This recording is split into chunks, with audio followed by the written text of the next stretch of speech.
this week, the man who is burning pretty brightly in English rugby right now. Welcome, Tommy Freeman. It's not been a bad few months, has it? It's leading up to the Leinster week. I think it was Jordan Murphy saying about it, the trial. You're basically going up against your competition. Yeah, banged in a hat trick. You're welcome. What do you make of Pollock mania? Talking with Under Armour. I'm going to get an Under Armour deal, but it's going to be a little bit more than what you're on. So Tell me a little bit about your journey with epilepsy. I remember having a mouthful of food, hitting the floor, and I called my mum and just went, "Ma," and stopped, and that was it. So looking at the final, Leinster out, what would it mean to this gang? Oh, unbelievable. If we've got pressure on us and we've had the ball too long, we'll probably kick it, and if not, we'll run it. Pick into that, Bordeaux. Into the final moments, Alex Payne trying to keep this side going forward. Haskell takes it on now with just relentless chat, largely about himself. And there's Tyndall to add the finishing touch of glamour and World Cup winning stories. That is how you podcast. Ready, 3, 2, 1. Hello, Dream Team. Welcome along to this week's episode of The Good, The Bad and The Rugby, proudly sponsored, as always, by our very good friends at Continental Tyres, the official tyre partner of England Rugby. Whether on the rugby field or the road, you can trust Continental Tyres for exceptional safety, performance and grip. Haskell Tins are in the building, as is, this week, a very special guest, a man who is burning pretty brightly in English rugby right now. England's player of the Six Nations, a try in all 5 games, 15 tries in his last 10 appearances, a place in the Investec Champions Cup Final in 10 days' time, and a place on the plane to Australia later this summer. Welcome, Tommy Freeman. It's not been a bad few months, has it? Is it? What an intro. CVs go, that is burning, as we said, And he's pretty good brightly. looking, And and he's good he's got good looking, fashion. he's got the Yeah. chat. That's nice, yeah. Marks out of 10 for life right now. Yeah, 10. Can't beat it really at the moment. Can we just start with Thursday last week? Some brilliant footage, and not just to Northampton, but these sort of reaction videos are fantastic. But when you'd done the pats on the back and you went home, rang a few people, sat on the sofa, took it all in. What were the hours like after the instant euphoria? I think we were all putting brave faces on while we were in together reacting and stuff, and then we all walked off and called parents and stuff, and then the tears were flying in from both sides. So no, special, was pretty good. And then in the evening, I went and saw Kevin Hart at the Birmingham Arena. Was it good? Yeah, it was funny. Yeah, it was good.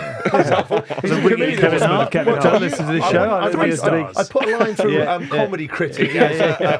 Funny. Yeah, funny. He was funny. Thanks, Tommy Freeman. But has it sort of sunk in? I mean, because we got a list. I mean, the likes of Jeff Butterfield, Dickie Jeeps, Martin Bayfield, Gregor Townsend, Tim Robben, Matt Dawson, Steve Thompson, Courtney Laws, Dan Bigger as previous Lions who were Saints. I mean, it's a hell of a list is there. James Haskell not on there? No, but you were at Wasps. Yeah, when he was you at got Wasps. paid, weren't you? But technically, well, James Haskell was around as well. Same, yeah. But you are stepping into something very, very special. And as a young guy who's ruling the world at 24, I mean, do you buy into the history of the Lions? Have you watched DVDs plus? What were your earliest Lions memories? I think 2013 Okay. was the earliest. That was George North's. That was George. Yeah, wasn't it? Yeah. He's been unleashed. That was the earliest one. But yeah, I didn't really know that kind of history fact until Dow said it the next day in the meeting, and then we had a sea of red tunneling out of the meeting as well, which was pretty special. But yeah, to be a part of a small group like that is really special. You didn't get a call from Andy Farrell before, did you? No. Were you quite actually on confident? It was weird. So I didn't. Leading up to the Leinster week, I was head down, ignoring everything. Any comment, literally anything popped up, just ignored it. And then there was like I don't know, was it on here? It was a podcast of like, I think it was Jordan Murphy saying about it. It was like Yeah, that was us. saying it was like basically the trial. The trial. Yeah. So that's how I kind of took it, and it's like We didn't mean anything. We were just making it up. But did that flick a switch a Pollock bit? said, "Have you seen this thing?" And he sent it to me, and then he was like, "That's it." And that was kind of like the moment, like, right, you're basically going up against your competition, basically 1-on-1, and then. Banged in a hat trick. You're welcome. First half hat trick. What were you worried exactly. about? Guilty? Yeah. And then so I hadn't really thought of it, but then after that weekend, and like obviously the comments came flying in, and a bit of confidence looking at it. But when you're sat there in front of the TV, literally everything's going through your head, and you're doubting yourself, and you're doubting what could and could not be. So I was nervous. I thought there was actually, it was a brilliant video, as I said with Saints, but almost when you look into it, because it was Finn Smith who was announced last, wasn't it? Yeah, it's bad And alphabetically. watching him congratulate all of you, but thinking, God, we ain't got to SGS. Yeah. Was there any sort of chat about it before? When you know you're in consideration, and Fraser spoke so well in the aftermath of the Leinster wins, pick 'em all, etc. I mean, did you? We fingers crossed. Good luck, everybody. Hold on tight, or did you just sort of do it on your own? Yeah. So obviously, it was a bit like that, but we thought it was just going to be, because it was our day off. We all came in for a photo shoot for the kit next year, and we were all like, come in and then we'll sit down and watch it, and we were all kind of looking at each other like, oh god, like I'm not sure I want to do this. Like, and then when we were all really sat there and just waiting for that first 30 minutes to fly by when they're talking and Maro's talking and stuff, it was pretty bleak, and we were like, we want to get out of here. But they really drew it out, didn't they, before announcing it? It was like, do it first, then chat afterwards. But we had I guess it was literally the training week, and then just wait until Thursday was pretty much all of our mindsets, I think. And putting the shirt on for the first time for the photo shoot, you like the red? You like the colour? Yeah, it's nice. Yeah. Suits Have you been given? Close your eyes. Yeah. Have you had any sort of? Can you send any measurements through? There's Charles Tyrwhitt suits coming here, and there's headphones coming there. Have you had to submit details? Yeah, Charles Tyrwhitt wise, we've just we've picked up some bits from Charles Tyrwhitt. Very nice of them. Thank you, Charles Tyrwhitt. Thank you, Charles Tyrwhitt. And so, what is the plan from here? What is the next? Have you been given a diary and a calendar and an itinerary? Obviously, see out the rest of the season for us at Saints is the main focus, and then after that last game, it's a week after, and then we get together in Dublin, I think. Yeah. And then there's camps in Portugal, and come back, and then you've got the Argentina game, and then go from there. It's very exciting, isn't it? It's unbelievable. What did Phil have to say to you? Yeah, he was over the moon. Obviously, for 4 of his players at Saints to be involved, and obviously it was pretty special for him. And I'd got a lot to thank for the coaches, to be honest, for how good they've been of getting us in the limelight, and the way they're coaching us and playing is pretty special. I was going to say that there's been a bit of propaganda between the Saints boys going onto each other's Instagrams going, you look like a lion, you should go on a plane, you look like as a lot. Everyone I follow, it's like, but then everyone's doing it to everyone else, trying to blow smoke. It was great. I mean, I kind of feel like genuinely there's just a real affection between everyone, and you all want to see each other do well. I mean, that's what comes across. I know sometimes I played in teams where you've had people that are position haters, that they can't see past their own thing, and like they want you to do well, but not that well. Whereas you guys genuinely seem like you're passionate about each other. Yeah, definitely. And I think Northampton's not a big town. Like we're all pretty close, and it's only about 10-15 minutes to go to each other. So off the pitch, we're pretty much with each other. Girlfriends hate it, obviously, but we're pretty much with each other. All breakfast group chats. We're doing escape rooms together.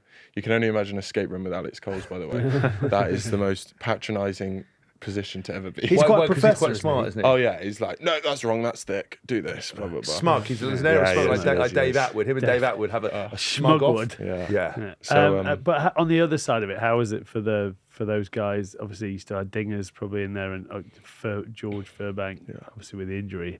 How was it for them on that day? Did the boys get around them just as much as obviously not for George? He was probably scuppered by that injury, but for Dingers especially. Yeah, definitely. And I think his reaction to the whole day was unbelievable. And we said it as the lads who did get in. We said how awesome they've been around us to do that, and they even hosted like champagne afterwards. They said, "I got 2 bottles at my house. Let's go." And so just genuine happiness for each other, and he's a legend.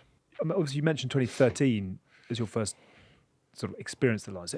Will you dig into the history of it? Will you go as far as Willie John and the Invincibles and 71? Well, I'm interested in what the Lions is so steeped in history. It's such a sort of unique thing in sport. Are you interested in that sort of thing?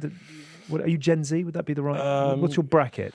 Yeah, not too much. I will probably dive into it and get a good understanding, and because it is important to kind of realise where you are as a player and what you're representing. So I will dive into it. Finn's got a bit of that, obviously, with his grandfather. Yeah, exactly that. I will dive into it a little bit, but I wasn't too good at history at school, and so that's probably a reason. Were you good at school? That. Full stop.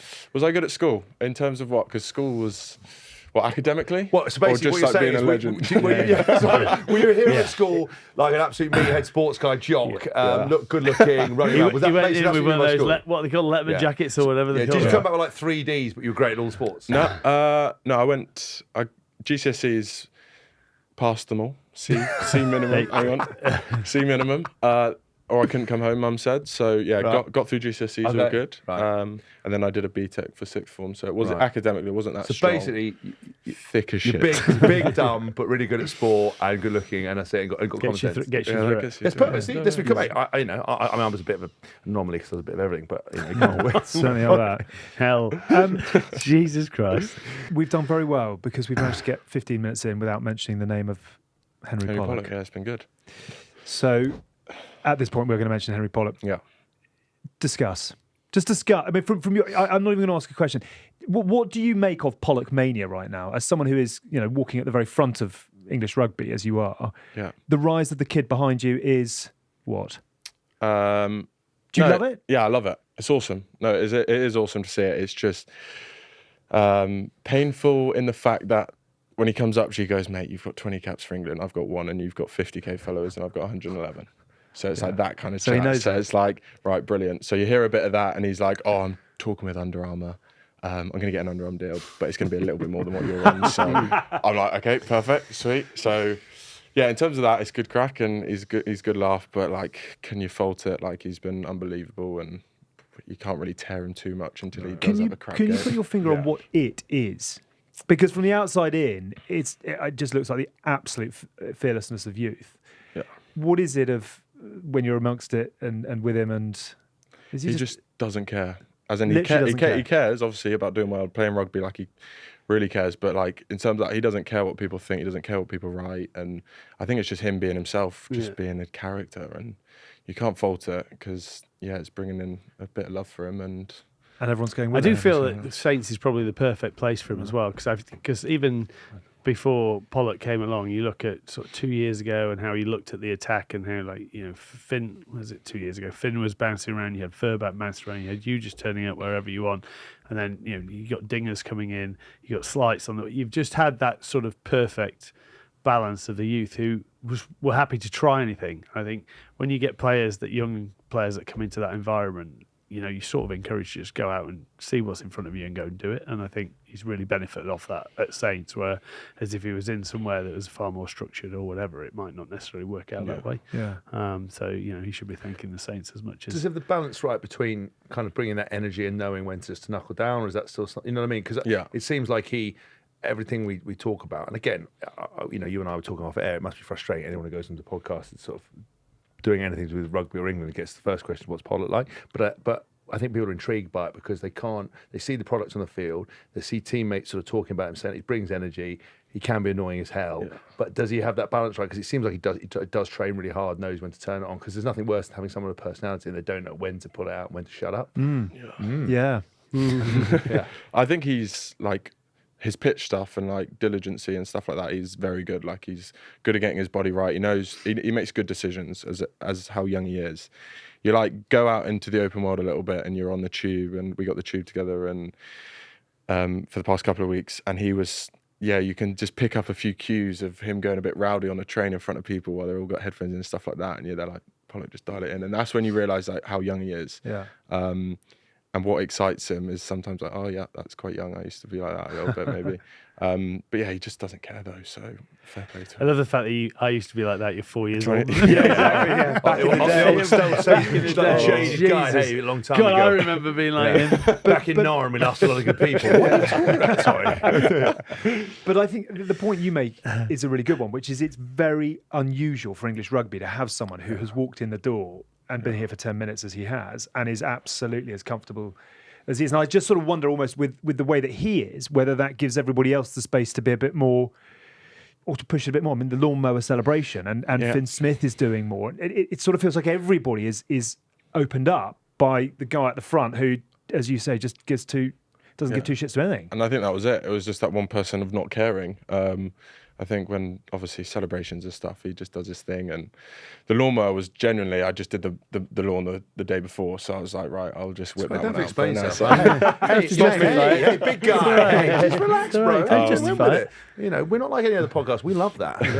But yeah, like he just didn't care. And I think the media guys at England and stuff always say like, you need to push stuff, and as uncomfortable as it felt, like the days in the life and all of that stuff, and it feels generally very uncomfortable because from a group that you're going to get shit from the lads regardless. Whatever you do, you're always going to get it. Whereas like Pollock, he doesn't care. So I think he was kind of the one that branched out a bit, and then we all kind of tried to follow him. But I think as well, if you're putting the work in, so if you're a professional, the rugby comes first in terms of your focus, and you've done everything you can do in the day to make yourself a better player and for the team, then afterwards I think you should be free to do what you want. And I think rugby needs those kind of different personalities. And I love the fact that Northampton as a team have embraced those personalities. I think the media team there do a fantastic job. I know you were going to sort of give them some praise, because you guys all come and speak very well. You're all articulate. It kind of really sells the game. And if you were to talk about one team that's doing a lot for rugby, you'd say Northampton Saints. And Phil Dowse as well. He's a young coach. He understands how things work. I think he has his frustrations, having spoken to with Ray Rugby's run and the personality and the way it's been done before. So I think he's sort of breaking the mould in terms of having the different personalities. I also wondered whether you guys are the first generation that doesn't take any notice of what the written press write. And I don't want to sort of go back into it, but I know that you guys, Hask and Tins, there was a very powerful kind of agenda that was set by the people that write the papers back in the day, whereas it doesn't feel... I mean, do you read the papers? Because there's no journalists left. Can you read? Well, Brilliant. There are, but Very articulate, you see. But it feels more like you guys relate to Squidge and podcasts and that sort of... I mean, you mentioned already, you saw the Jordan on a pod talking about this is the final trial. Back in your day, you were very aware of what people were writing about you, whereas the current generation perhaps... The papers don't get you Instagram followers. I think that's there you go. So that's it. That's the currency. There you go. In a nutshell. Do you, if you don't read the written press and you're worried about that, do you give much stall when people comment on Instagram? Does that get you? Because I know from personal perspective that we talk about it's human nature. You have 1,000 positive comments, you have 2 negative ones. They can stick with you a little bit. And obviously, if you're putting yourself out there and it's not necessarily you're like comfortable. I remember when I started doing the podcast, I'd come off the show and on the way back in the car up to Northampton, I'd be like, "Fuck, what did I say? And is that bad?" and stuff like that. Because you don't want to upset anyone. Yeah. Do you find that a little bit when living in the social media era, or do you not mind? It doesn't bother. No, there's a little bit, and I think it's probably more like what you were saying about just like overthinking stuff before it's even happened. But like the comments, we just like kind of circulate them in our group chats, being like, "This is good crack." Like, "Oh really? You're crap at this," or something like that. So it's like very like just you got to deal with it. Yeah, we just don't really care. Yeah. Just make a joke out of it, really. Yeah. A couple of other quick Lions questions. The player from another country you're most looking forward to playing with, learning from, touring with?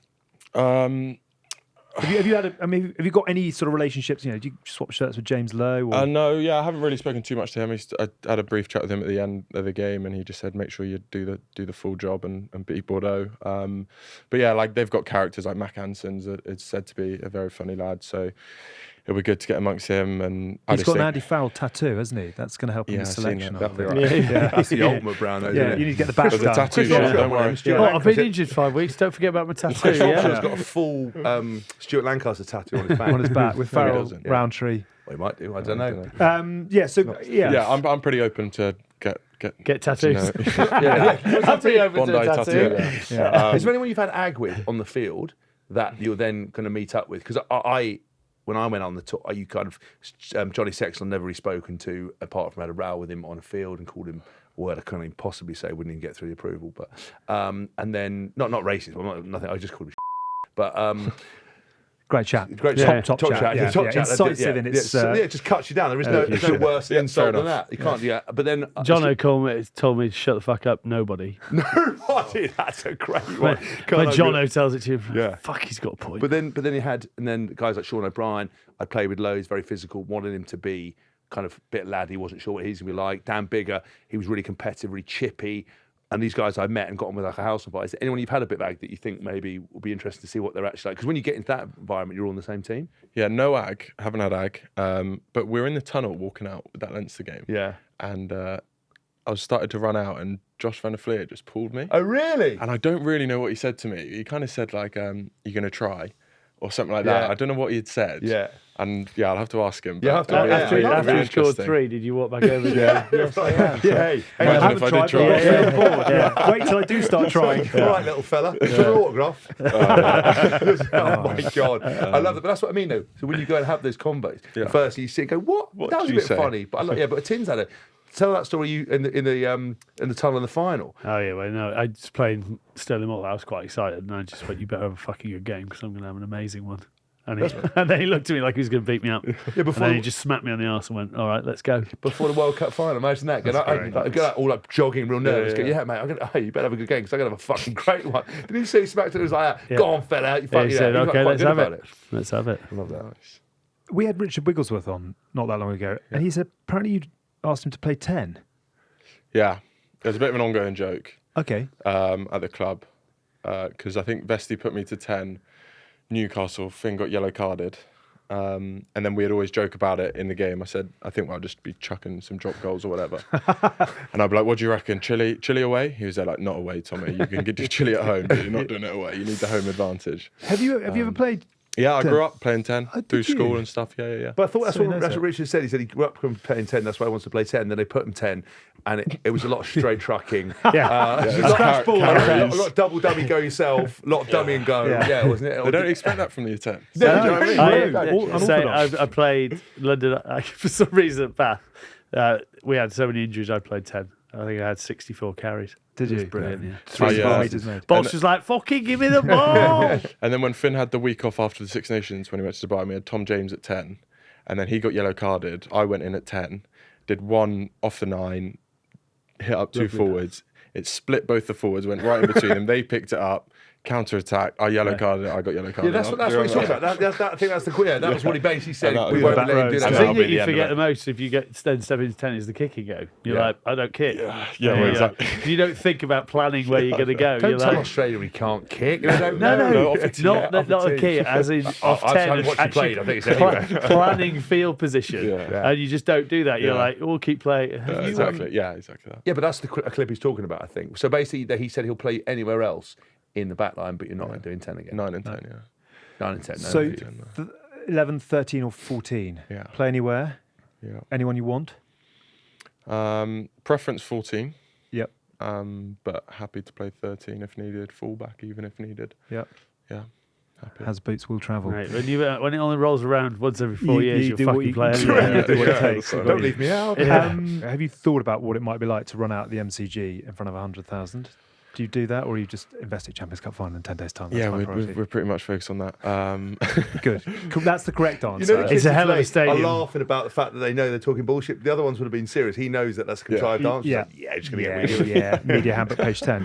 MCG 100,000. Yeah. I mean, there will be days in your life where you think, yeah, this is pretty cool. And there are going to be days in your life when you're like, holy Moses, this is the one. Yeah, I think until I'm there, I think it will. Do you do nerves? Do you do pre-match? I'm pretty laid back, and I'll come across as I'm really laid back, but that's like how I deal with my nerves. Whereas Pollock's like bouncing his head off a wall, and like you're sat there and you're just getting yourself in your kind of zone, and then Pollock comes around and gives you a fucking headbutt. And Oh, then you're like, really? Oh, really? Oh, he's, God, that did my you know when fucking I don't head. know. I was talking to Coley was saying it was like you know when you're the second rows slap you before a scrum Oh, and shit like God. that. It's just like I hate yeah that. when you get a back slap and you're like that's or in the gym when you're pushing out a rep and they slap your Slap chair. you. Oh, mate, that does my head I know, in. it breaks Getting me. hit around the head. Honestly, I've got a real thing about people like he's seen fans that people hit me and pat me, and I've literally pat, and I've said to one guy, if you keep patting me like a fucking dog, we're gonna have a problem. And he's like, you don't even know they're doing it, like it's just slapping like- me the whole time. Please stop doing it. But I hate that in the change room. Yeah, it's bad, isn't it? We used to have a guy, I love Joe Simpson, but Joe Simpson would like be screaming about like contact and violence. It was like, you never tackled anyone. What the fuck are you screaming for? Please shut up. Pollock headbutt me. I just grabbed him and said, listen, pal, I love you. You do you. You do you. Do not Just bring don't me bring that into down your me. circle of madness. I'm perfectly capable of getting myself up for it. Yeah, that would drive me mad. Yeah, it breaks me. What's Finn like pre-game? Yeah, he's pretty calm. Like he's very good at like messaging and stuff like that. So he's up for it. Like he's with it, but he's pretty calm. Everyone says that every time we watch interviews about Finn Smith, everyone always says he's just a giant kid, like a giant child. Is he more or less like that? And then when it comes to game time, does he switch that on and off in a good way? I'm not saying it's a negative, but he said they're just like, just like absolute fuckboy, basically. Like off the pitch, he's bottle spinning and all that stuff. Yeah, off the pitch, he's like a massive kid. And then as soon as he flicks in, it's like it's a completely different person. Really. But I find it so hard sometimes, and I've been struggling the last couple of weeks of being in like that huddle, and he's giving a serious chat without breaking down. I'm like staring at the floor, like because you know he's just 'cause I know it's like. But yeah, and when you pick it up, and when as soon as you catch someone's eyes, you're gone, and it's just the best feeling. Stare in the down. world. Come on, guys, look each other. No, I don't want to. I don't want to. Like, right, this is the first play when you get in the 10-metre line. I'll go. That's good. And Alex Mitchell is the old man. What is he, 27, 28? Yeah, Like that. 27. 27, yeah. Big kid as well. Big kid as well. Big kid as well, yeah. And that's just how it's working at Northampton. I think so, yeah. I just think, I can't really describe the banter. It's, just young. Well, Courtney kids on described tour. it as childish. That's exactly it, I think. Finally, obviously, Henry Pollock is looking after the line, which Mara did in 2017. Yes. Do you remember Mara? Because Mara was very quick to say, Yeah, leaves the there line was. and you've got a they problem. did. Yeah, I mean, obviously, Did he get done for that? Yeah, the people nick it all the time. Like, it's one of those things where again, we've talked about it before. I don't deal with nonsense because, again, you start the games like that. Never ends. Never ends, and also you become a victim of it. But I do remember every time Mara would put that line down, someone would try and have it away, and it was constant. Then they'd hold it hostage and take photos of it, going, "I'm going to cuff his fucking paws off unless you're here at this time." Like poor kids running around, and then you're trying to focus on being a lion. And obviously, he was a test lion at the time. But yeah, because it's one of those things, you've got to have a devious mind to think about things. Like you're always focused on work stuff, or chatting shit, or whatever it might be. But at the corner of your eye to go, "Oh shit, he's left that unattended." You've got to be on it all the time. And He's got to be ahead of the game. Yeah, I reckon. Pollock will You get get like a absolute- trophy case that's bolted shut, and then you get an uncuttable set of handcuffs. Yeah. You get ahead of the game. They'll just unscrew the whole thing and take it away. Take it But that's away. the thing. But one of the exciting Dummy boxes. Yeah, dummy. Yeah. But one of the things we talked about Pollock, I think, whether he makes it a test line or how much he features or whatever, to have a young kid like that, every tour needs someone to bring that energy and to be a focus of chat, because it's a great leveler when you get onto that bus and there's just legends of the game. Some guys with over 100 caps, all played, they're all physical. And you want confidence, you want people to perform, but you've got to be prepared to take the shit. I mean, there's one story that the player's not on the tour, but he was giving it large, and some guy didn't like what he said and was making a jam toasty, and the guy was giving him shit about, "I've got more caps and I'm more well known." And the guy took the jam toasty out of the toaster and just fucking smacked him in the face with it, and the guy who got hit in the face just absolutely shit his pants, went to Warren Gatton and was like, "Oh, I can't take this, I need to leave." That's not a Lions tourist, you know what I mean? And so you've got to be prepared to be burnt with a jam toasty. Get prepared, but also Thomas. be prepared to take the heat, because they're going to make him do everything. You've got to organise this. You've got to carry the badge. You've got to do the lines. You've got to stand up, give the fact today. You've got to make the joke of the day. You guys got to organise this. Like, everyone's got a role to play. And if you turn up and they go, "Right, give us an interesting fact about Brisbane," and you're underprepared, you're going to get shouted down. Go up. You've got to tell a joke of the day. That's fucking wank. Shut your mouth. And you've got to be prepared for that, because and there's no one's bigger than that. If you don't do your role, then Have you got a joke of the day? I went to a restaurant the other day, Yeah. and the waiter kept slapping my ass. It was a tapas. Very good, Tommy. Very good. Keep yourself locked Very down. good on the spot. Also- Very good on the spot. brand friendly. Yeah. So Yes, that's exactly. I got a joke, but you know.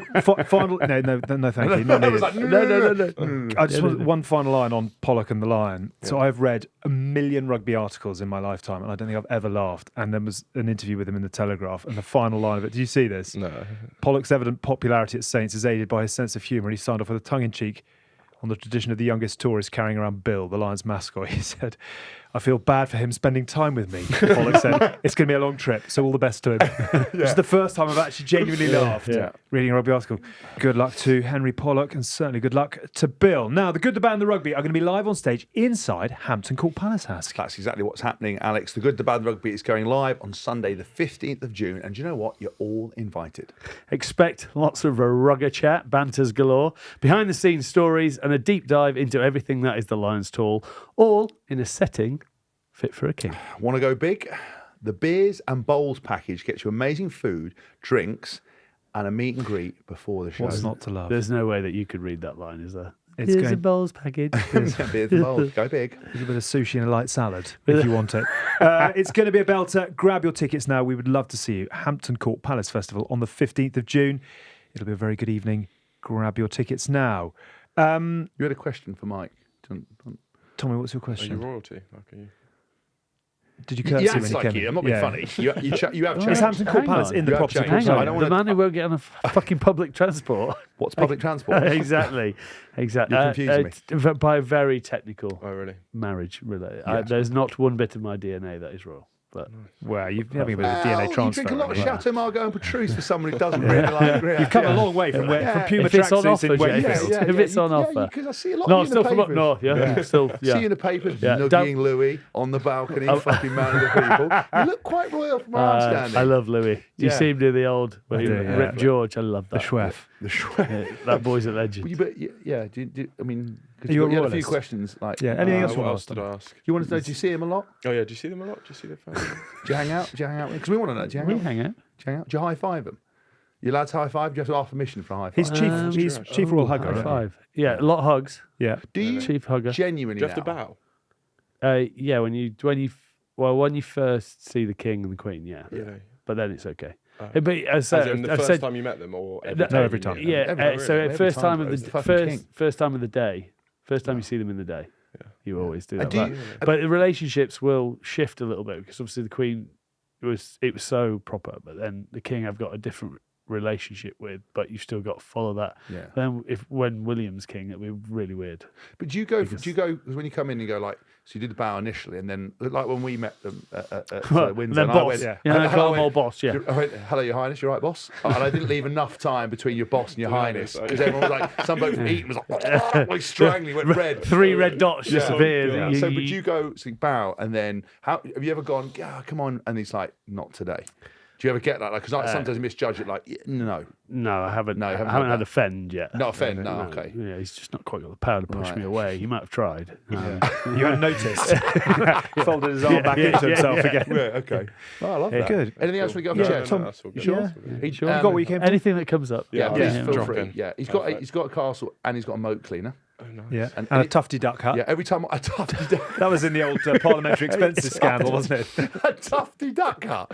Yeah, didn't one of those- someone have that in a note? I'm still in Oh, in Gloucestershire. Gloucester. He keeps it very humble. In a way, I'm basically whenever I come to visit now, they put the drawbridge up. Every time I've gone to stay with Tins, I have basically caused an upset. So I now have consistently sent flowers to his wife. I don't even bother. Basically, I order the flowers, I stay, and then I leave, and they just get sent. So the flowers arrive. Can you the send next the same day with note? a- Can you send an send the- apology note? I Yeah. basically went, It's the same apology note every time. I just go me again. I guess I've done something. Not sure what's wrong. Love you. Here's some flowers. So I don't know, but yeah. But if you do want to know anything, ask because we get nervous asking around because he can get a bit he gets a bit punchy and a bit possessive. He's like, Bit stabby. fucking hell, lads. You know, Yeah. you know me. I don't want to think I'm better than you, but I am. And just relax. I'm a celebrity now. Get on with it. Yeah. It's fine. It's fine. I fucking, if I become king, I'll sort you all out. That's what he said. Right. He's never You'll be a done good that. footman. I will be an apps. Imagine me, private secretary. Oi, lads on tour, hey? Bring out the QE2 again. We're going on a cruise. Is it still around? Is that they got rid of that? I don't know whether your road rage and your ability No, to Royal flip. Yacht. No, I could do a Royal Yacht. We could go on a tour. We just go visit There's the whole no engine Commonwealth. in it though. So No we're engine in struggling it. now. But that's the first thing we get recommissioned, yeah? Taxpayers. Right. The King's got to travel, baby. Can we get back to one of the brightest prospects in English rugby Yeah, right now? I suppose we can. Yeah, Tim Freeman, Pollock. big noise. We would say that he doesn't brought it matter, up. mate. We're talking about the We King. would say he brought it up. So, 21 tries in 26 games. Outrageous. 15 in 10, I think, is even better. Yeah. That is because of what? Why have you hit your afterburners this season? I think it's a mixture of a few things. The lads putting the ball in the space and putting on the money most times. Hashtag team player. Love it. Yeah, exactly. So I'd say a bit of that, but I think just one thing I try and go after is putting myself in a position to get on the end of these. And yeah, if I don't want to be a winger that stays on the wing. I want to go and go off and do my thing and try and get on other people's fortunes. Like John Augustus is pretty. You'll always get his hands free, so try and find him and Mitch as well. So, try and find a bit of space where I can. And We've got a real thing about this with wingers because we hate the idea of a traditional winger just staying on the wing. We absolutely love wingers. You go looking for the ball, looking for plays, off 9, off 10, inside centres, just a popping up and then also having the ability to be on the end of a crossfield or be on their wing. So, yeah, we're... Slightly different from my perspective because I used to get bollocked by wingers going, why don't you pass me the ball? I'd go fucking get it yourself. Yeah, exactly. So, I think wingers that go search for it are always, But I imagine the coach says you can go looking for it, but when it comes that way, you need to be make sure you're on your wing. Yeah, normally, hopefully, there's some intelligence from the other lads to kind of get out on the wing like a 13 or a back row or something. But it is gutting when you go and make your effort and go find top edge, ball goes back that way, score down the thing. You're like, shit. No, I created that. That's fine. Mega line.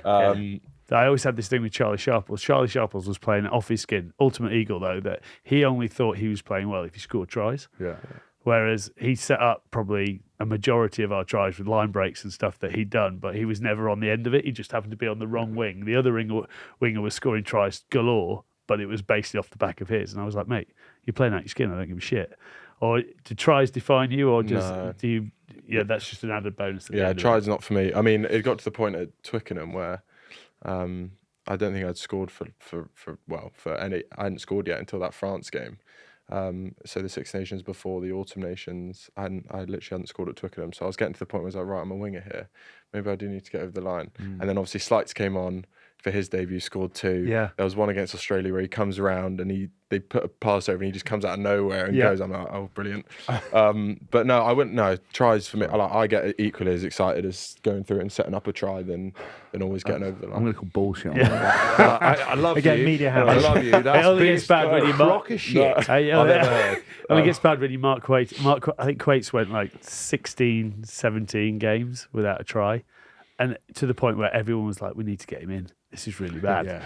And then he scored one against, I can't remember who it was, so literally everyone bundled him because it was like, God, he broke the duck. It's what losers say. I was talking about taking part in the team effort. Like, it's all about scoring. That's your job. And we had Johnny May on the podcast last week. He hadn't scored. He scored 1 try this season, paying him mega bucks. You know, I think novelty was beginning to wear off. To be fair, he talked it up and he got a hat-trick. Yeah, he did incredibly, which is amazing. We're either going to make you score more or score less, in a way. Yeah. What motivates you? Are you someone who you sort yourself out? Are you someone who, if you're given a stern word, you respond to that? Do you like an arm around the shoulder? What gets the best out of you? Yeah, I would say an arm around the shoulder is probably more for me. Like if someone's going to shout at me, it's not going to do me any favours. And I think Eddie was really good at that when working under him. He knew who to shout at, I think, and who he didn't. And I remember being in camp, he was so good to me of doing what I needed. I'd struggled with my patella tendons at the time, and he said, get right, have 20 minutes before the session and warm up and join in. Yeah. So he was someone who was really good. And obviously the Saints coaches know that kind of the more information you give me is probably the more I'll overthink it and go, oh, he said this, I need to do this. Whereas I just play what I see and have the license to do Chris Boyd give you a bit of a challenge? Was that pre-Six Nations? Pre-Six Nations, yeah. What did he say? He just said, I don't think right now you'd go on the Lions tour.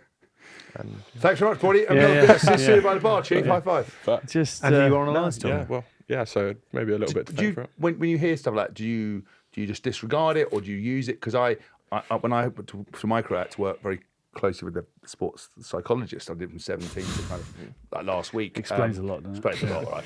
I'm clinging on to reality. But I was very much like you. If people were going to criticise me, I needed them to say, you're not doing this well, you've done this well, but the thing you're not doing well, here's how to go and fix it. Just walk out to going, you shit, or you can't do that. It's sort of just open-ended. It's like, what do you mean? How can I go away and work on it? Does someone like Boydie saying that to you, do you take on board? Do you care? Do you go, I'm going to show you? Like, what's your mindset? Or do you not even regard it and just carry on what you're doing? I think it probably kind of took away any pressure I'd put on myself. I think him saying that was, to me, right, I've got nothing to lose going into this Six Nations. Yeah. If I'm not thought to be going on it, then I'll just give it a good crack and enjoy the rugger. And then hopefully, obviously here we are. So, but yeah, I wouldn't say I take too much of it on board in terms of messaging. Vesty knows how to. He's very good with me. Really? Yeah, he'll literally clips wise. He rarely pulls me into office for clips about stuff, but if there's something he's like, right, this isn't Tommy, he'll pull me in and be like, what would you do here? And I'd tell him what I do, and I've done the opposite. So he's like, do what you do, and that's literally it. And that's really? it. Walk away. That's cool. Yeah. You got to talk about England. You've got 20 odd caps now. I think I'm right saying. Do you feel? And the reason I asked the question is when the first time we had Johnny May on the pod, and I think he had 70 or 80. He said the pressure of playing for England was something he really struggled with. Yeah. And that was, I think, all the way through his career. Do you feel comfortable in the environment now? Because actually, your trajectory, it's not just a straight line upwards, is it? It's had a dip and a bump and a and a roundabout. Yeah, I'd say feeling more comfortable in the group of lads we've got. Like I'm a lot more friendly with the players, and that's obviously bound to happen when you're amongst it. But you're never comfortable. And as much as you think you might be playing, you never know until the bibs come out, or even when the squad's named, which I think is good. Because you don't get complacent, you keep grafting, and the competition in the back three at England is unbelievable. So, yeah, I think it's good. You're never comfortable, to be honest, but I'm more comfortable in the social aspect of the lads. Because didn't Eddie pull you off at half time Yeah. one time? What was that like? Was that That was his last you never- game, wasn't it? Yeah, you never really found out the yeah. answer, did you? Did you get to find out? The No, answer that or was not? the hardest thing. Was not knowing the answer of why, but This goes to Hask's point. Isn't it? it was. Yeah, so obviously I played in Australia quite well over there, came back, and then I got a hamstring tear at the start of the autumn, just before going into the Autumn Nations. And they said, "Oh, we'll get you back for us fit when you can play." And anyway, it was the last week. It was that South Africa week. And if I'm honest, I probably wasn't ready, like mentally. It was like I was very disjointed. I wasn't training with the squad that whole time. It was like I'd come in for that week and then started on the weekend. I remember even training, and I did something bad in training. And I swapped out for Knowlesy, and Knowlesy went on to the wing, and I'm starting, and I'm not even training in the squad. I'm on the bench. I was a bit like, so that whole week was really weird, and I was like, hang on, am I not meant to be getting reps in here? Because I'm starting on the weekend anyway. I started on the weekend, and then it was very quiet. Did you swap yourself out, or you were swapped out? No, they said swap. Oh, right. Seabold, Anthony Seabold was like, "Oh, swap with Knowlesy, swap in," and you would Yeah, normally of course, swap, but but you it's need like a more time. timing, Yeah. where everyone swaps in for and gets the rep. I thought for a minute you swapped yourself out. No, You've no, been it's hard on yourself. Yeah. Sorry about that, I'm off, yeah. God, I was shit. Yeah. That's good honesty. And then the game came along, and it was our game plan wouldn't go in. Kicks were going too long, or I wasn't chasing hard enough. Some would say, and that was it. And that was that. Did you message Eddie off the back of it? I mean, do you? No, spoken to I him had a since? shocker. I'll be honest, I had a shocker afterwards. So, then went and had a few beers at the where were we staying? Sutton Park. Yeah, we had a few beers there, and talking to coaches and stuff. Eddie wasn't there. Eddie was there and then went to bed, I think. So you could get up at 4 a.m. and So text someone. Well, I think we're then all he there. knew, All actually. the coaches were like, "Forget about it. Like you'll play again. Drink up. Like let's have a good night. Just drink. Like it's your third cap, whatever." So, had a few drinks. Slept through my alarm in the morning. 5 missed minutes. recovery. Honestly, thinking about it breaks me now. Yeah. 5 minutes, Bill knocking on the door, Oh. and I'm like, he's there like, we got a meeting. Oh. And I was like, shit. So walk in 5 minutes, and Fuck. I got an earful. Well, I walked in all fine. Eddie didn't say a word to me. Didn't say anything to me the whole day. As in, it was just the team meeting, done. But you just knew deep down, like it's coming. Yeah. And then Ben Youngs had a bit of a stump over me and was there like, not good.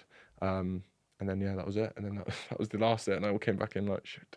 There's nothing worse. Oh, it's the worst I mean, thing to be fair, I've only had it when I've never missed a meeting and stuff because I'm always quite good at doing that. But moments where you didn't have a meeting and you're trying to get out and check out and you've woken up shit-faced, all your kit's around the room and you've got to get up, pack it, get down, you can barely walk, get onto the bus. And you're like, please don't spew on anyone. There's other ways to do it. You could do like HP and just say to Clive, fuck off, I'm not coming to Is that Henry Paul? Henry Paul, yeah. In France. I think it was in France. There's one of the guys, one of the players. Missed the walked out bus, the he door. just went, I'll get my own flight home.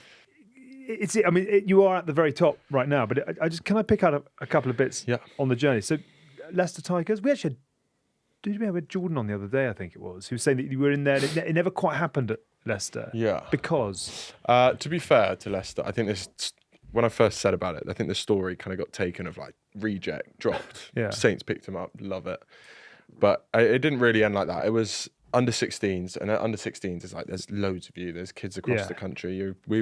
I was based in Norfolk, so we had Norfolk Tigers. There was Staffordshire, Lincolnshire, and obviously Leicester.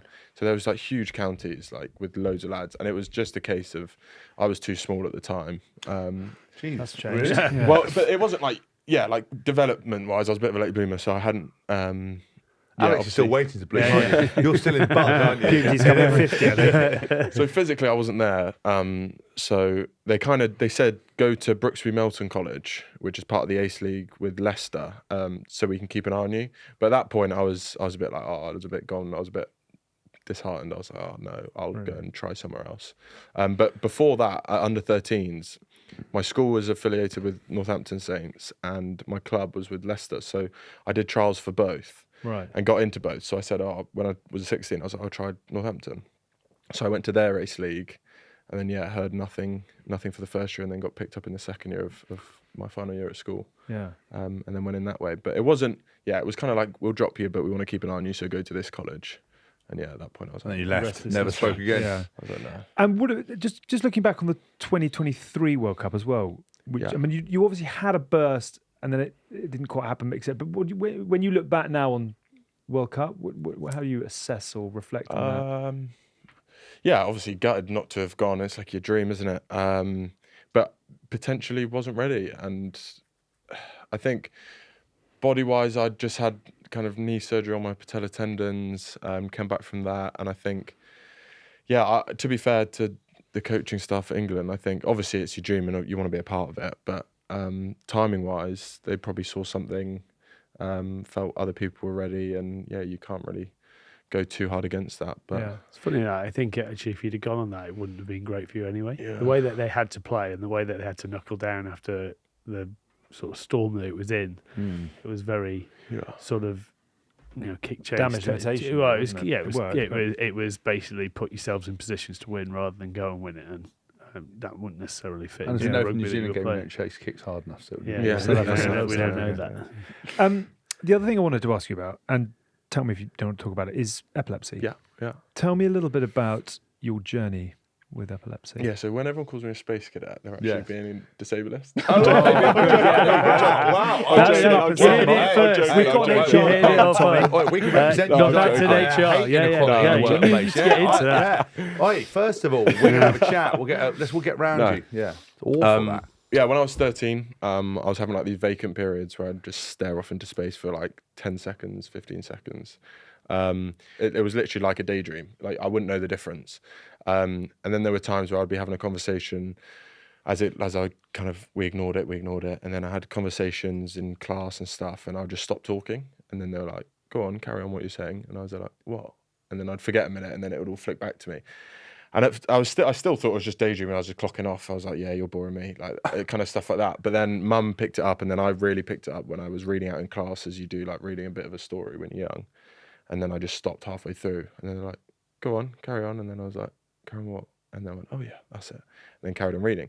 But at that point, I was like, right, this probably is something a bit more than a daydream. So then went to the doctors, the relevant doctors, whoever it was in Cambridge, I think.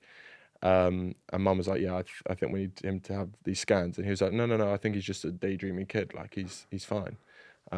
So we went back again, and then Mum was like, right, that's it, we're going. Yeah. And then Sounds like a good mum. We're going for a scan regardless of what It's you the worst say. thing you say to them. I wouldn't have brought him. I wouldn't have mums, brought him. Everyone tries their best. Some Some don't, mums don't push it. Like my mum was exactly like you're. Like I've got a problem. I know there's something wrong. I'm not going to hit the end of it and just not be fobbed off. Carry on, sorry. So then had the scan, and there was like 30 of these phases happened in 30 minutes of these staring phases, and they were like, yeah, you've got like a epilepsy called basically vacant periods or whatever they were. And then so had that, diagnosed with that, was put on tablets for 2 years, completely vanished. Tablets worked perfectly, completely gone. So are those vacant periods like a mini fit in some ways? Essentially, exactly. Yeah, essentially that. But yeah, when you're under a high ball and you just go, oh, fuck it. That'll wake you up. What's happening? No, well, no. That'll wake you up. What happened? So yeah, there was obviously that, and then tablets absolutely fine, all good. And then they said, right, so after 2 years, so I stayed on them. They said I could come off after a year because obviously I wasn't having any more of these things. Yeah. So they said, you've probably got infantile epilepsy, so you've had it when you were younger, so hopefully you've grown out of it and it's just something you've had as a kid. So I came off them after GCSEs. I was like, I'll wait till the... I thought you could blame the C's on Yeah. them. I'm not being on them. I was like, C minimum. Oh, C yeah, minimum. C minimum. That minimum's Sorry, bro. I was listening. Yeah, thank you. Anyway, so got through GCSEs, and then they were like, right, you can come off them now, and if you don't have any of these staring phases in like the first 2 weeks, it's definitely gone, and you're all good. Literally nothing. Went to Malton College for sixth form, absolutely nothing. Learned to drive, did everything, and then the first year of signing, first after the pre-season, I went out on a night out.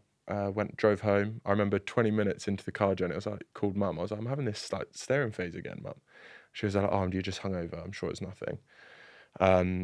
So she was like, just get home nice and quickly. So drove home, literally 20 minutes of getting out of the car, I had this full-blown tonic-clonic seizure, which was, obviously. And that manifests itself how? I couldn't tell you. It kind of just, I remember having a mouthful of food, hitting the floor, waking up 25 minutes, doctor in front of me, like an ambulance, paramedic. Was it one with your eyes rolled back in your head, full shuddering? Yeah. Well, I think so. Yeah, my tongue was completely black and blue. It was agony. Yeah, honestly, I needed a protein shake after it. The workout would have been nuts, like serious DOMs. It was. Wow. Because like that, tensing up the whole time. Fucking hell. So then, obviously, got on the calls. Were you on your own, or were you at your parents'? Mum was sat next to me. I was literally mid-conversation, and then my eyes went funny. Felt my lips go blur, like all fuzzy. And I called my mum and just went, "Ma," and stopped, and that was it. And then went unconscious in 5 seconds. Just imagine your mother where you've just got, "Ma." She's like, oh my shit. It was bad. Well, she's a nurse, so like you'd expect like she's seen it, but when it's your own son, it wasn't. She was like, I couldn't do it. So what, she just put you in a recovery position and I woke up, she was lying next to me in tears. Dad was looking at me in tears. Brother was running around the house, and thanks, brother. What you? Our neighbour was a paramedic opposite, so he came over. My brother went. If you would have anything, your mum's in there. I'm chilling. It's a paramedic. It's like the perfect crime. Yeah. So not ideal. And then spoke to relevant doctors. They put me on the same tablets I was on when I was younger, but was on them for 6 months. They did a scan. They weren't working. They were like, no, this is proper epilepsy you've got. Then went on different tablets, and now haven't had one since. So that is very good news. Yeah, good, well done. It's almost you've been on the journey, and you've had to go back almost to the start with it. Does it affect you at all now? You're sort of stable and sorted, no problems. Nothing. Yeah, back driving. So I wasn't driving for 2 years or a year and a half. That was because you have to declare that, don't you? That was bleak. Yeah. That was just like relying on people. Like I was in the academy houses at the time, and just like when you want to go and do a food shop, you've got to ask your mate in the house who's already done it or something like that. Yeah. That was like just relying on people was tough. But luckily, I met my girlfriend who. To be fair to her, was she just good at driving? She picked me up from the first date, so I was like, fair play. I was really? Like, she was very like, modern. 2025, I remember she was saying, she was telling her friends, she was like, oh yeah, I'm picking up this guy. You'd be a bit like that. Well. He doesn't. You'd be a bit like that. Yeah, cool. Bit keen. Yeah, a bit keen. Oh yeah, she knows where I live now. Oh my god, it doesn't go well. Yeah, so she was very good, and she was basically my taxi. And have they ever worked out the cause of it, or? No, I wouldn't. Or? It's all like electronic and waves and brain waves and stuff like that. So science, mate. Yeah, I don't get it. But I'm sure the night out of getting steaming. Yeah. And Do you have to watch that now? Yeah, a little bit. Like you got to be sensible. Like making sure after a night out, sleep is just crucial. You've become a bit of a poster boy for it as well. I mean, do you get people writing in and saying that's just for the followers? Don't really have it. Sorry, Don't really have it. the currency of followers? I've got. What have I got? You've got a lot of things. Don't you worry about it. Work for a dog charity, and I love cats. So if you want to, I didn't really want to come out with it, to be honest. Oh, really? At the start, because obviously I had it 2019, and I didn't come out until last year's Six Nations. Right. And I actually slipped up in an interview. I didn't really want to come out about it. Slips up, you mean? Yeah. Followers. How do I get more followers? Agent has said, maybe try slipping this in there. Have you thought about doing charity work? Epilepsy fit? But I think, having seen, like when Johnny May retired then, obviously calls himself neurodiverse, I think it does actually help when people can relate. It makes you more relatable to people who are going through it and whatever. Yeah. And I do think it's, it's an old man thing. Or a lad thing. We don't talk about anything. And I think actually the benefits it has for people who are out there who might be going through the same journey and don't really know how to deal with it. Yeah. And plus, it might also get more people to get it checked Almost out. there's hope at the end of the tunnel. Because I think you'll find it limiting fact. I think that's the really interesting thing with neurodiversity or whatever limitation might be with disabilities. When people see somebody in the public eye doing it well, and managing and understanding that they have the journey, it can empower them. Obviously, there's different versions of it, but even if it was a more extreme version of epilepsy, at least if you can get it managed, then you'll have some sort of life or more life. So I think some of that is really important. No, it is awesome. I get a lot of people stopping me after games and messaging me all the time. So that's why I did it, just to inspire and give them a bit of. Come up with a merch range like Daydream or Permanently Dazed, something like that. The Space Cadets. I mean, let's talk about the Space. Did we just come up with a rounding? I think we did. Didn't we? We did. Right, we are going to talk Investec Champions Cup Final in just a moment or two. But before then, we would like to bring you a message from American Express. We all know how tricky it can be to find the right work-life balance as a business owner. Amex understands that it's essential to work hard and play hard. So we wanted to share a bit about the American Express business cards. With an Amex business card, you can earn points on every eligible pound spent and then use those points to switch off and enjoy some downtime. For instance, you can earn points on everyday business purchases like furniture, a new laptop, or even team days out, and then use those points to help you unwind and recharge. Whether it's a brand new set of DJ decks for Hask or some shiny new golf clubs for Tins, or even booking that once-in-a-lifetime trip to watch the Lions on tour in Australia, an American Express business card can help you achieve that perfect balance in life. For more information, search Amex Business Card. Terms and annual fees apply. 18 plus, subject to status. Basic card also available with no annual fee, rewards or other features. Can we talk Investec Champions Cup? We're going to come on to the final. Can I surprise you? Can we just quickly react on Dublin first of all? And we're talking about, we've said a few times actually that rugby's obviously had its detractors. It's had some serious challenges over the last 2 or 3 years.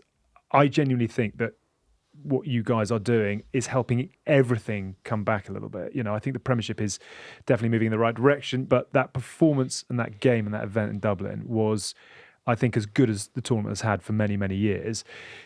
Tell us about getting ready for it, the belief level. I mean, a lot of people wrote you off. It has to be fair, said Northampton by 2. A stop clock's right twice a day, whatever it is. But did you genuinely believe going over, we can absolutely win this? Or did you think we're going over dangerous with nothing to lose?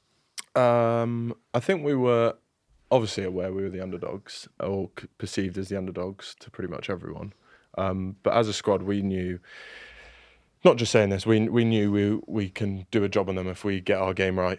Was that a little bit off the previous year? The fact that some say you missed an opportunity there, really, didn't they? Yeah, obviously we had a terrible start in that first 20 last year, and then we panicked them. We knew that if we kind of went out firing to start with, and we know they get stressed, and I think the Aviva does as well. So we went with our game plan, and we know through kind of the performances we've done that we can stress pretty much any team with the way we play. It was just about being as physical as hell, really, because they've got some firepower, and obviously their forwards. I think the international caps difference was mental, but we kind of just said, if you're willing to put your head in the spokes and hit them as hard, then I think the game will take care of itself. We were sort of chatting through the game, because obviously that start, it was sort of unbelievable. We were talking about what we should do and how good it's going to be at the end of the game if they keep winning on. And I said at half time, all they need to focus on now is not giving away penalties. Yeah. And then you came out the second half, and all you started doing was giving away penalties and letting them get their field position where they are. And we're going to fuck. This is the only thing they can't do. Yeah, when we went in at half time, we looked around and we were blowing. Even Dowse had realised he's wow, they've put bloody everything out there.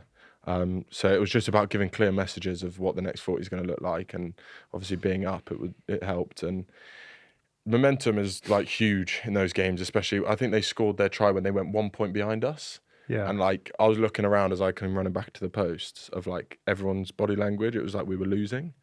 And then I think Finn and a few boys grabbed it and just went, lads, we're winning this game, to just chill out.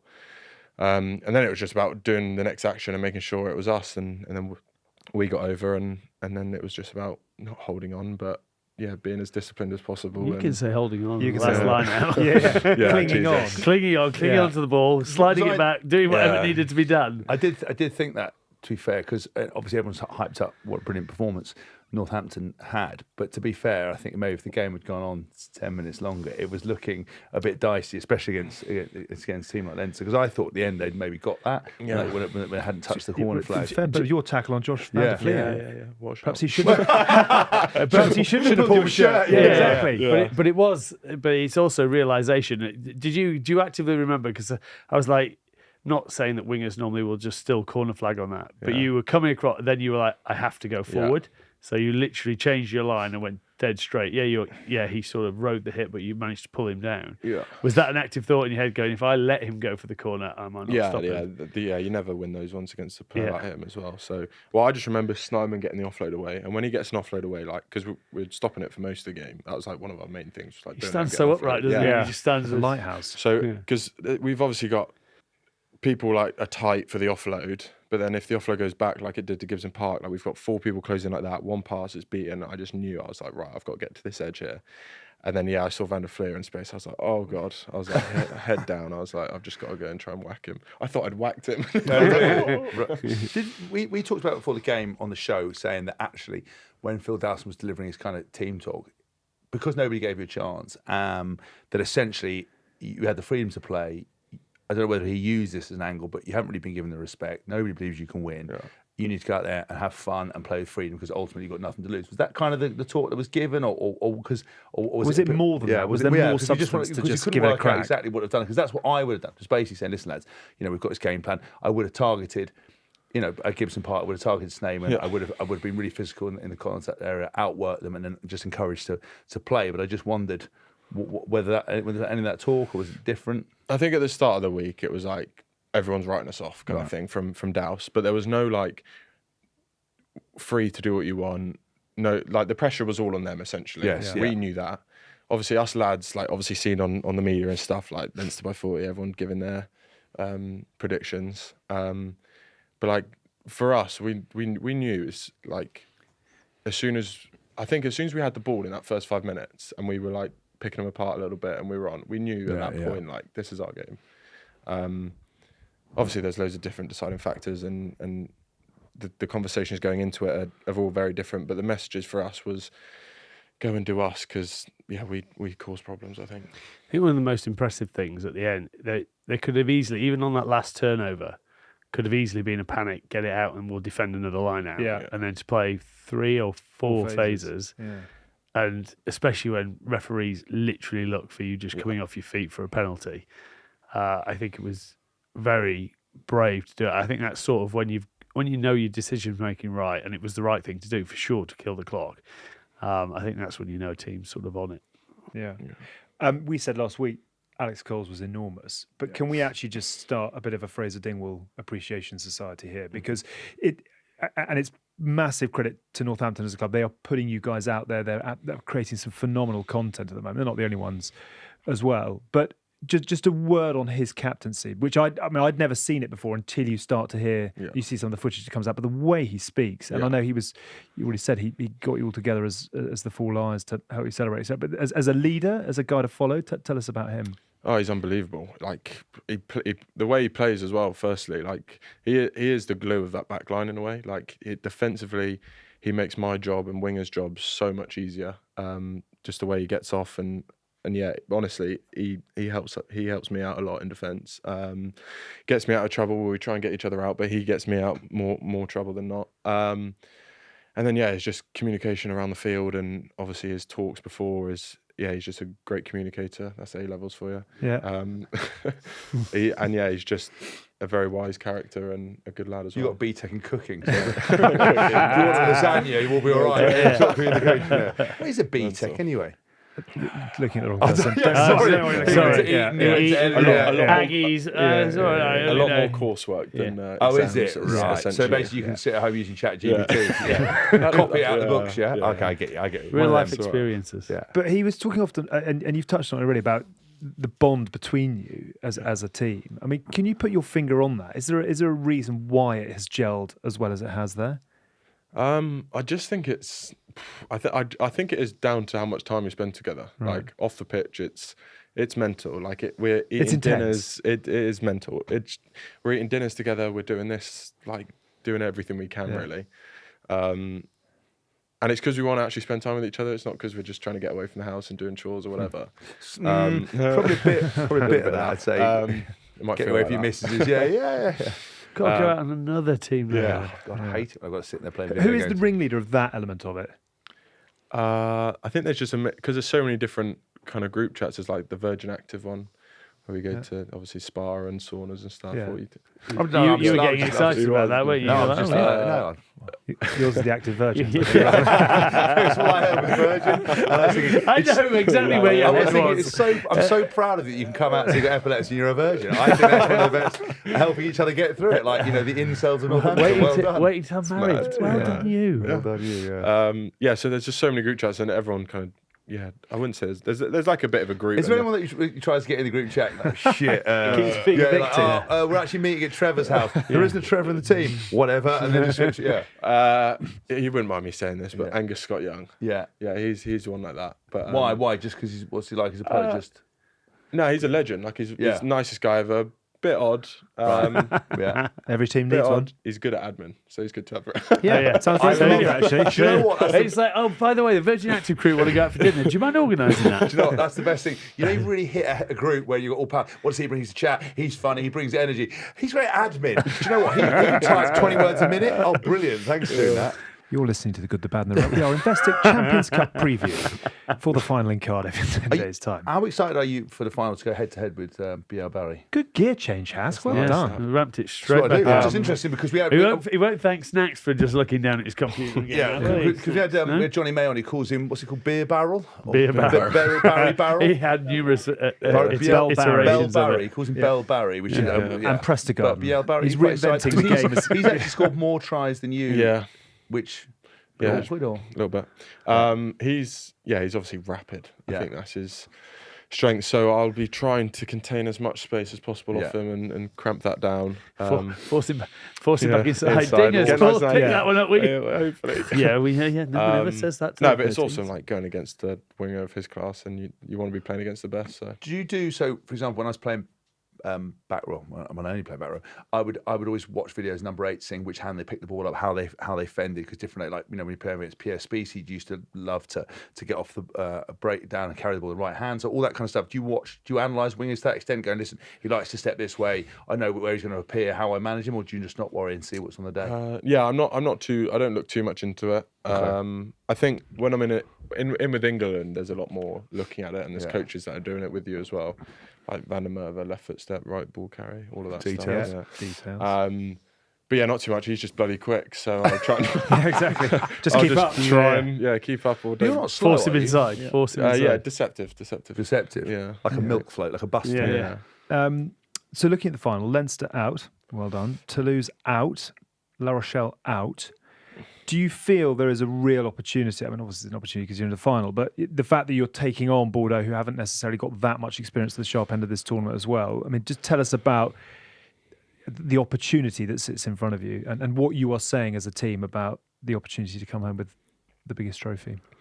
Yeah, I don't think we'll approach it too differently to how we've approached pretty much a lot of these big games. We'll focus on us. We won't talk about them too much. It's been the kind of main focus is all on us, and that we when we get it right, we're pretty hard to stop. So yeah, we're going to go down there and come away with a result, we hope. And having won the Prem last year, does that help? Are there things you can take from that? Hopefully not be as bad, because we were shocking in that game. But yeah, I just think it's just the way you manage the game. I think there's decisions. Obviously, we've lost big characters like Courts, Luds, and Alex Waller, and these kind of older boys. So hopefully us younger, intermediate age range lads. I was going to ask that because one of the things we analysed in last week's show was saying, look, you know, most teams you go into it, you've got some older heads, you've got your Courts, you've got your Sues, you've got your Den Hartleys, you've got these kind of guys. Then now it's the Northampton Lunatics running the side, and when you look round, and Fraser Dingwall was kind of the main leader, and he's still relatively young. And you look around, you guys are leading the way. Is it kind of reassuring because that's the only way you know, and you can just try your best, or do you find when you get into these big games, it would be nice to have some slightly older heads around, or does it not even faze you? I don't think for like decisions in games and for that much. Like, of course, you'd want a Courts. Yeah, tracking. Everyone needs a Courtney. Yeah, do you know what I mean?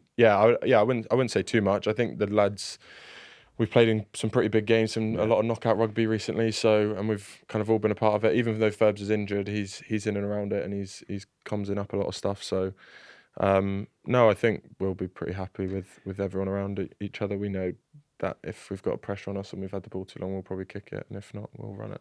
Yeah. I think it's a great final. I think it's like great the final. people's final. Yes. So I think Yes. Bordeaux sit in the similar shoes in France as what Northampton do over here. You know, Toulouse are obviously the giants, and Toulon former giants, and whereas I think Bordeaux are very similar in the way they play rugby. They want to play on the front foot. They want to go out and entertain. I think it's a great final. Hopefully, won't let us down. But we obviously want Northampton. What would it mean? I mean, you did the Prem and Europe very early in your career, but those, they are big. They are big accolades for any player I think to you capture. take A lot of it very for good players granted as don't well. come up Yeah. there. You do. Well, I think what happened. Well, I was interested when you asked Tommy your opening question about does he appreciate those times, and I've said on record I was always on to the next thing, always trying to be better, never satisfied, and before I knew it, I'd retired. And so now in later life, I try to reflect on those moments. And actually, with winning the Premiership and then winning the European Cup, you were so excited, but you wanted more, and then you didn't get more, and then before you know it, you always nearly end up playing a least you got it once. Yeah, so I mean, but I lost every fucking final possible. Yeah. And the only thing you got the one that mattered though. Yeah. the Parker Bet. Yeah. No, internationally, but your club is your day to day. Your club is where your heart is, where all your fans are. Yeah. That is the only thing I really want to do is win things for my club, and I won the Parker Pen or whatever it was with Gloucester, but that's Your not what you Parker want to Pen win. medal hangs in your bar alongside your World Cup. Is winners. it? It's actually and your right wife's next to my silver. wife's silver medal at the Olympics. No, let's tell the truth. There's the Parker Pen medal. There's 1,000 other gold medals, and then her Olympic medal. And if you go through all of it for 20 minutes, you'll find might one find shit the World Parker Cup Pen. winners medal and something Rusted else. through. Yeah. Been used to open a few thousand bottles. You've just destroyed my career. Yes, once. sorry, pal, sorry. Yes. What would it mean to this gang? Oh, unbelievable. And I think obviously winning the Prem last year, like you said, there was probably not enough time to celebrate it. It was literally Saturday, Sunday, the parade, Monday down into Penny Hill Park or Richmond to then go to Japan and New Zealand. So, yeah, you probably do take it for granted a little bit as they come around. But, I mean, I remember saying the year we won it, like at the start of that, is like oh, when are we going to, like, I might not ever win a Premiership. So, yeah, when you kind of think of it like that, you really take it in, and there's plenty of time after. Everyone in Northampton, you'll never have to buy a drink again. Yeah, you very won't, true. yeah. so One final question on the coaches. We were talking about this a couple of weeks ago. Whenever there's a cutaway of them during a game, normally it is Sam, but they're always like laughing away and sort of. Are they like? Is that the reality, or is that just a sort of? I think the they're moment quite in time? relaxed as coaches themselves. Obviously, Sam Vestey's like quite pumped, and he's pretty much playing the game up there in the box. Yeah. I think they've got something with cookies as well. They eat like Maryland cookies or something. Really? Good They have- branding. they I have like a- Maryland cookies. Sugar eyes. I mean, it'd be a great sponsor for the show. They would actually. Yeah. So I tell you how much I love cookies. Especially Maryland. Not as much as I love Remy Martin cognac, but I do definitely love cookies.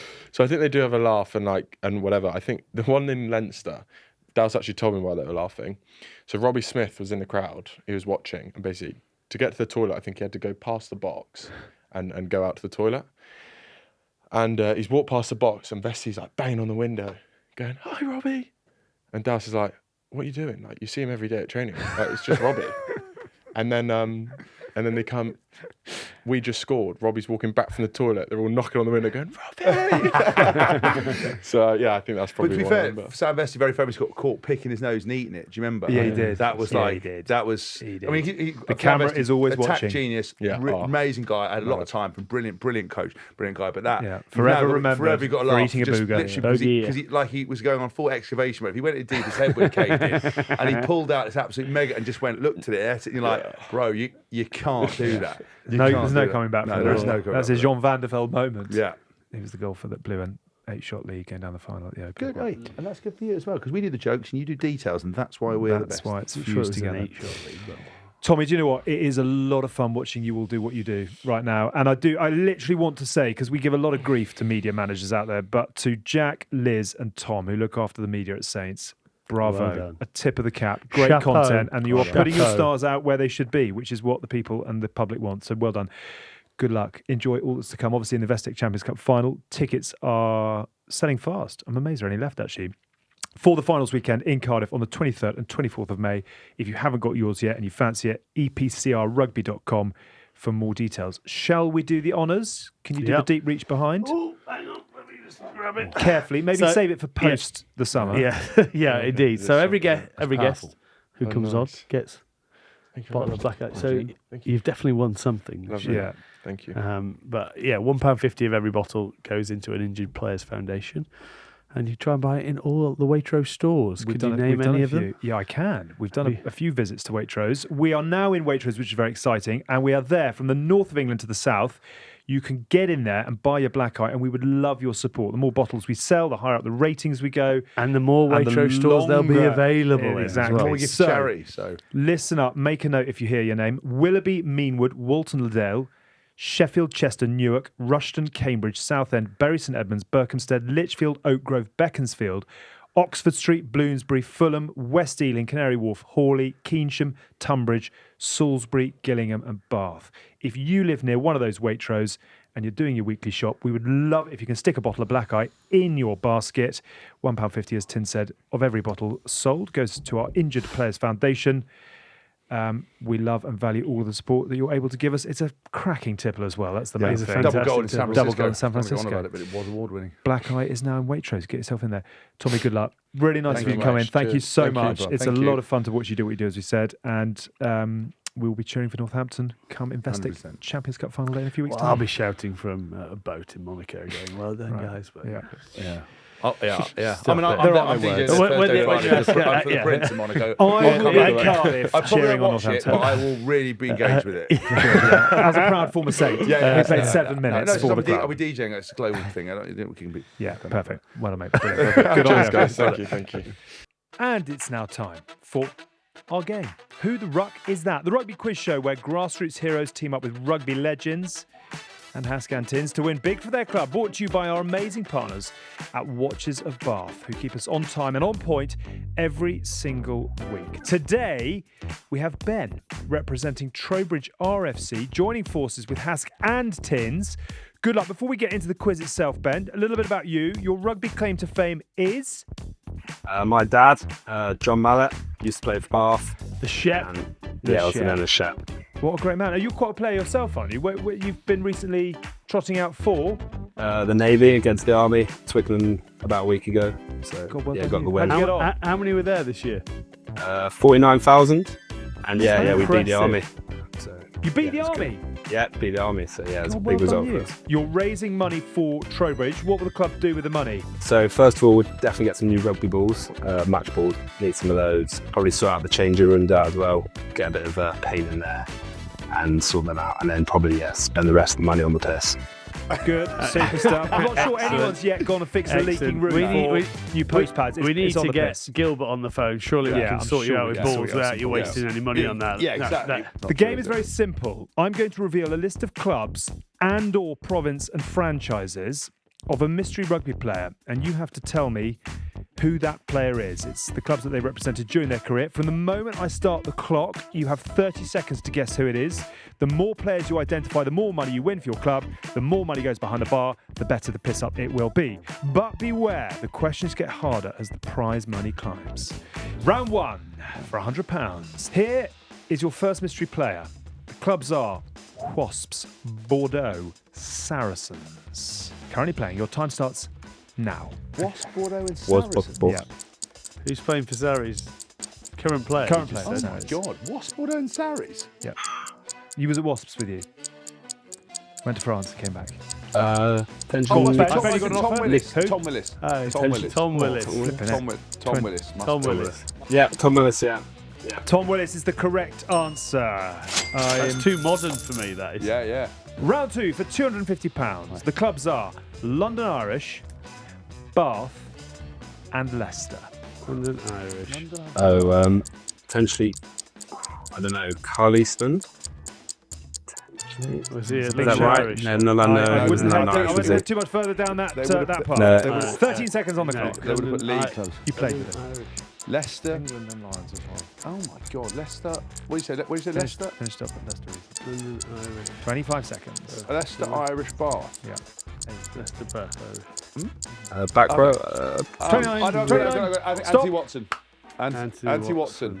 Anthony Watson. Watson. Well played, I think so. James. It's a little Save me crunchy that. in the gears, but we've got there. £250 in the bank, Ben.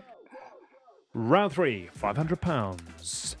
Cinderford, Gloucester, Bath, Leicester, Shoki Shuttles, Highlanders. Say that again. It must be Freddie Burns Yeah, or it something must like that. Oh, you going with that? Well, I don't know, It's Freddie definitely Burns? Freddie. It's definitely Freddie. Yeah, it's Freddie Burns, yeah. Freddie Yeah, Burns. yeah, you just Happy go, Freddie yeah. Burns, Yeah. Yeah, it's Well definitely Freddie Freddie. Burns is the correct answer. £500 is locked in, Ben. We're moving up to the big bucks. £1,000. No pressure. The clubs are Otago, Highlanders, Newcastle Falcons, Toulon. Otago, Highlanders, Newcastle Falcons, Toulon. Newcastle. I was going to say Yeah. Jimmy Gopper. That's not him though. He was Hurricane something else. And 10 seconds gone. Think that. money. Big. 15 seconds gone. Too long. Not Now sure. I've got Sonny Sonny Bill in Bill. there. No, No, no. because he didn't play Newcastle. Didn't play hard. Oh, Haymans. 20 seconds. Carl Haymans. Oh, correct. Stop the clock. 27 on the You bank. forget that he. Hask, I'm I'll getting tell you carried there. what. Are you happy with that, Ben? Yeah, I'm getting carried here. Yeah. Sorry, I Ben. feel- Thank you very Is much. Ben still with I us? feel that Yeah, we're not getting much from you, Ben. Yeah, Ben. Carl Heyman is the correct answer. 2011 World Cup winner, Yeah. named regularly as one of the GOATs of his position. Round 5, £2.5 grand. This is where legends are made, Ben. And your clubs are Dax, Perpignan, Castres, Saracens, and Wasps. Ready, steady, go. Oh God. Where did Perry Freshwater play? You know him. Oh no, was it Paul Volley? He's very Is it Paul Volley did Can not you read start them at again, Dax. please? Can you please? Dax, Perpignan, Castres, Saracens, Wasps. Ibanez. Yes. Stop the clock, 17 seconds. When Ben. it comes to big money, Ben. When it Another comes to incredible big money. contribution from Ben Mallet. Well done. Your dad would be very proud of you at this point, Yeah. Ben. Ballot, if you will. Yeah. Keep quiet now. Make the people talk. This is it. The ultimate prize, £5,000 for your club. The final players' clubs are Western Force, the Rebels, the Reds, London Irish, Toulon, Sale Sharks, back to the Reds, Crusaders. No, easy. Time starts Easy. now. Stop I know. the clock. Yeah. Yeah, I go. know. Ben, bring Ben, it home come for to the party, £5 Ben. grand. James O'Connor. That's the fastest shootout we've had in the final round of £5,000. 1 second on the clock. Ben, 5 bags to Trowbridge RFC. What are you going to do with the money other than some new balls and a piss up? Yeah, That's just a lot have of a good night in balls. Tro Vegas. Yeah, and a good night in Tro Vegas. Vegas. Tro So, Vegas. yeah, it's gonna be a good one. Will this make a bit of difference to the club? Yeah, definitely. Yeah, it'll be brilliant. It'll definitely bring that boost in for pre-season. And Ben, very well played. The very best your man. How's he getting on? He's still doing schools at Millfield Rugby? yeah, it's still down at Millfield. Yeah, Yeah. still doing the same Does he old, same truckle old. Been on there what- for a while. Does he go and watch Bath a bit? Does he let that go? Yeah, he goes down once in a while, maybe once or twice a year. Send him our very best. And very best to you and to Trowbridge Rugby as well. And a massive thank you to Watchers of Bath for making this all possible. I'm not sure this is necessarily what they thought they were getting when Who the Ruck Is That was conceptualised. Get what But you give this them, is what really. they've got. And remember, rugby fans, you can take part in next month's quiz by entering using the form in the episode description box. All entries have to be for clubs based in the UK, and the money has to be used for the club, not personal use, Ben, all right? So we're just going to need to make that nice and clear. Next time you dial in from Costa del, wherever it is, with the Can't sunshine use and it to palm bail you out of trees. the prison you're in either. Yeah, exactly. Ben, well played. You were there for the money shot. That's the main thing. Good luck to you. Good luck to the Navy. Good luck to Trowbridge. Thank you for dialing in. Well done Brilliant. to your £5 Cheers. grand. Thank you. Ben. Thank All you the very best. much. Thanks, pal. And there goes Ben. £5 grand in his back pocket. Well done, Trowbridge RFC. What a player his old man was as well. Yeah, I love Shep. Great man. A lot of time. Stayed in the game. Working his magic at Millfield, yeah. Yeah. Brought through some good old players. I think he's helped Mako, Chris Robshaw. Yeah, through probably. that lot through the school system. Well played, Ben. Well played, John Mallet. That is it for this week. Any excitements, any headlines, anything we haven't covered that we need to? well, Well Ben played, Young's Alex Good on his 400th game for 400th Sarries. game. 400 games? That's a 400. year and a bit of playing rugby every day. He played 400. Oh my God. That's quite something, Yeah, isn't it? it's, That quite- is mental. No one's played as many as him. No. 6 Anyway. Prem titles, 3 European Cups, 2019 European Player of the Year, started in all 9 of those finals, and a handful of caps for Oh England my as well, 22 I God. think it is. That's Do it, get really. in touch with us if you'd like to do so via our social media channels. Search at Good Bad Rugby or use the email info@goodbadrugby.com. Don't forget to subscribe. Please leave us a review and follow us for the latest rugby updates. Thank you as always to our sponsors, Continental Tyres, the official tyre partner to England Rugby. Remember, if you're looking for an award-winning tyre that can keep up with your every move, look no further than Continental Tyres. Well done, Tommy Freeman. What a great guest. Yeah, What, he was okay. lovely. Best of luck to Because isn't it Northampton. nice when everyone's got? He's just open. Yeah, like- and easy funny, going. makes a joke. Happy. Love that. I am just Living got his an best email. life. I'm in standing this week for celebrity catchphrase. What's that In mean? case someone doesn't turn up, I've got Is to that be Roy primed Walker? already. What's Mr. Chips doing? It was, yeah. He's waving. Who does it now? He's waving. I don't know who's doing it, but the celebrity ones. So basically, one of them can't make it. I'm on call. Oh, and they no, just but sent me I an meant email. who Sorry hosts- today. We're all good in the studio, so you can stand down.